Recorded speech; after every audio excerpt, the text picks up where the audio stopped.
a tough game. Just after half time, I remember receiving the ball, turning, and one of the players slide tackled, but it wasn't like a foul kind of thing. It's like I stepped over the foot, tried to push off, and all I remember is just hearing my knee just pop. And he's in some discomfort here. That's going to be an ACL or something, I'll bet, I guarantee it. It's Ramsey. I'd seen the video replay from my seat, and I could see from the mechanism that he had clearly got a concerning knee injury. So I ran on to assist on pitch with Rambo when he went down. The other doctor had already arrived at that point and was at the top end with Rambo, who was behaving quite strangely in that he wasn't making coherent speech. He was sort of screaming, but screaming in a very muffled way and clutching his jaw. When I did it, because I screamed so loud, I dislocated my jaw.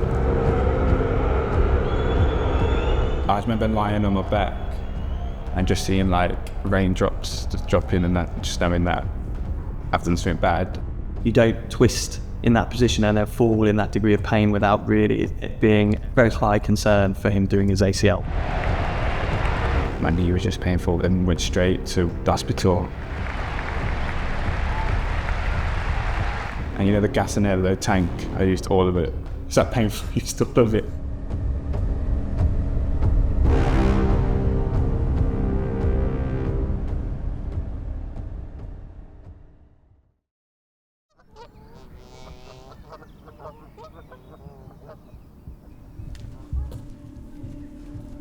When a player gets injured, I think that the first thing I'm trying to think of is that there's the human being behind it, because for these guys, they've only ever known football. And it's easy to think that they only know football now because they're a professional footballer, but really for them it's been the case since they were young children. So when you take that away, or when you threaten that, they become extremely vulnerable.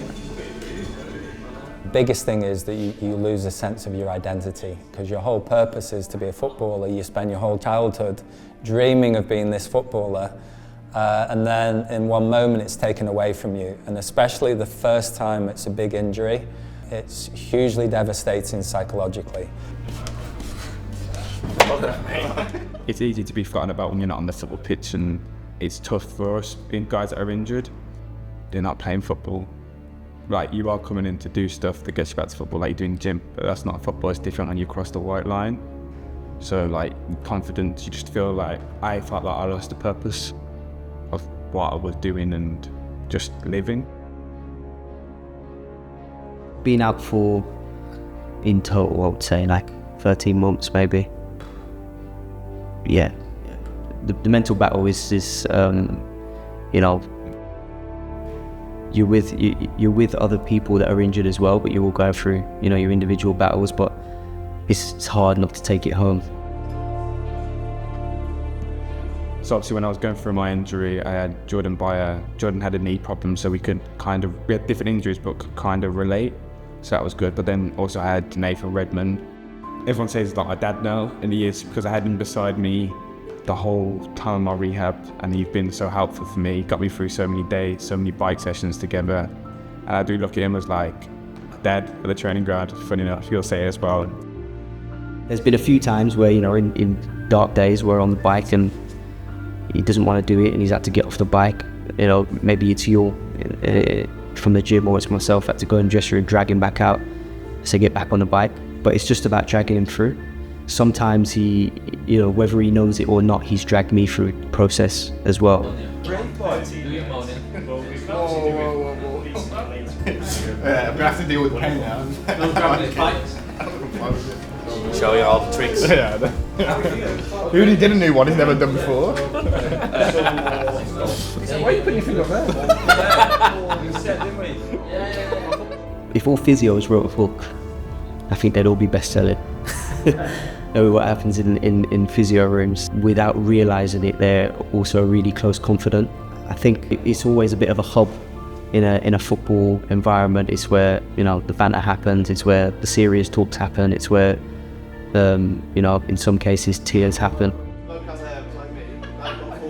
I feel like the main thing that got me through that, and I'm sure some of the others will say the same, is the department, the staff, physio staff, the sports science staff, and the guys that are in the physio room with you every day at 8:45 in the morning till the last people that leaves, trying to put a smile on your face and obviously make you work as hard as you can.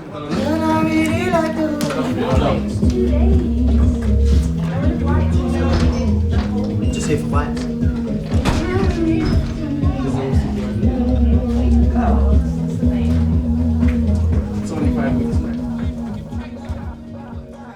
So myself, I haven't really had a long-term injury before, so I didn't really know what to expect. Obviously, you know it's going to be tough, a mental and physical challenge, but until you're in it, you don't really know. And obviously, whilst we've been going through our knee rehab, we've had Aaron, we've had Jordan, there's been people dipping in and out. No, a few girls, when they are brunettes, they do like balayage, is that what it's called? Oh, yeah. Well done, Jordan! Wow. I know my stuff. He knows all the words. Balayage. We've probably spent more time with the injured lads from the men's side, to be honest, this season than we've seen our own team. A bit of a breeze, everyone. Hey, but next week 18, 19 degrees, eh? Yeah? Yeah. Oh, sun out. 18, it's sunny. So I did my ACL on my right knee. It's been made a lot easier with what we've been given and the opportunity we've had to work with the men's team. I think that's so rare in like women's football that injured players work with the men's injured players. The facilities we've got here and the access we've had to the men's medical side, it's just been like so beneficial.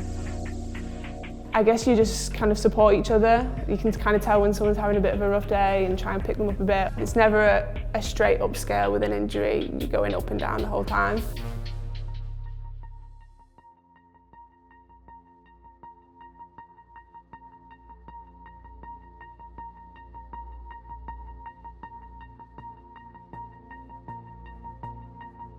I used to always feel sorry for the guys injured, but now I've been through it. Now I have like an extra soft touch in me. Like when someone's going for an injury, I always feel like I try to help out as much because I know what that feeling can be like. Some of them are on their own as well. I'm lucky I have a partner and I have family here, but there's some of them are on their own and I just think that'd be 10 times harder. So I'm very grateful. I had my missus beside me 24/7.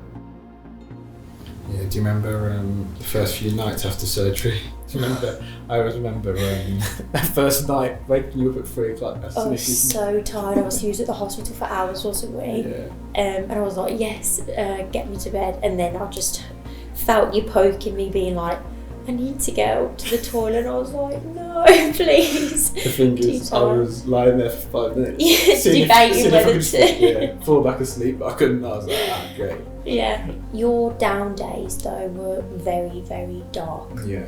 They weren't just down days. They were crying to me, I'm never going to play football again.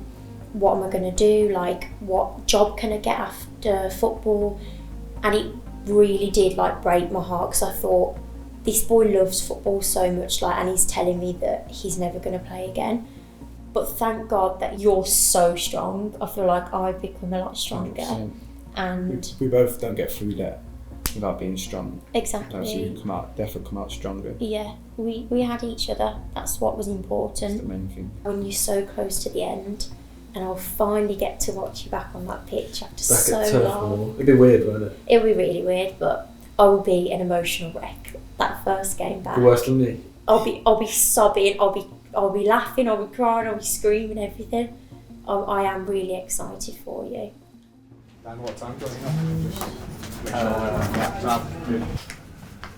So we've, touch wood, come through unscathed for the first time in international break, haven't we? I think everyone's aware it's Rambo's first minutes today. I don't know if you've reached out to him. If you haven't reached out to him, just show him some love. Send him messages of support and good luck. Dan, how is he going into it? Yeah, good. Excited. Yeah, he seemed in a good place. So is it? Yeah. So momentous occasion for him. So hopefully comes through unscathed, and then it's the start of, or the end of, a long journey back into first team. How's he looking in training, Sam? Yeah, he was fine. No issues? No, I spoke to him yesterday. I said, how did you feel? He said he felt really good. He was confident, felt fresh. So I said he's in a good place. I'm nervous, definitely nervous. I think that there's a part of me when a player comes back from a long-term injury, would love to see them go out, score the winner, and it be that moment that you really want. But the fear of them coming out and it not working is probably higher for me. But then we make sure to minimise those risks. You know, we know when a player is coming back that they're ready. But the unpredictability of football is what scares you. You know, first time they got for a high ball or into a 50-50, I'll probably be wincing slightly to look away. But touch wood, I haven't had one yet that's come back and immediately got injured. The last 2 weeks of training, he'd been really in a strong place. That gives you more confidence, and like most players, as soon as you get on the pitch, all of that doubt and fear goes away. We've created an environment where we all want to see each other succeed. It doesn't matter if you're playing, if you're not playing. To everyone in the dressing room, Rambo is one of the younger players, and to the older players like myself, Josh Durant, you know, Barnesy, Joe Worrell, he's like a younger brother. So we all want to see him do well, but I think when he first makes that appearance, I think it will mean a lot more to a lot of other people, just as much as it will him. Obviously, when you're injured, you can't do anything that's going to help the team. I'm ready to go. I just want to be on the football pitch helping get the club. That's the way it belongs.